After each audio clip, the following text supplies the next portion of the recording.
大家好，我是刘红云。我们今天呢，再接着给大家分享我们的对穴，我再给大家分享一组。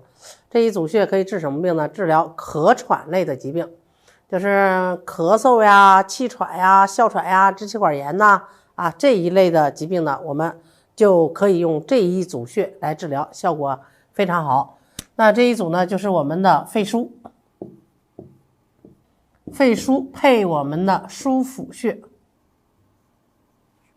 那大家一看我写的这两个穴位，是不是瞬间就知道为什么它可以治疗咳喘、哮喘、支气管炎类的疾病？你看这个肺腧呢，是我们肺的背腧穴主要针对我们呢就是整个肺系统疾病，例如说什么咳嗽呀、气喘呀、感冒呀。支气管炎呀，所有这一类的肺腧穴通通都可以治疗。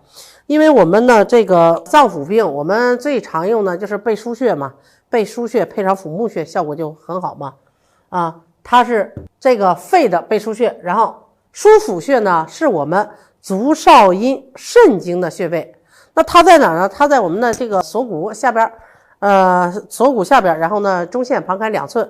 你看背腧呢在我们背部第3胸椎棘突下，然后旁开 1.5 寸，它俩是什么？属于一前一后这是其一。然后我们经常说嘛，肺主胸背，你看它所在的这个位置跟我们的肺它是正好是相呼应的，所以呢它可以治疗咳喘类的问题。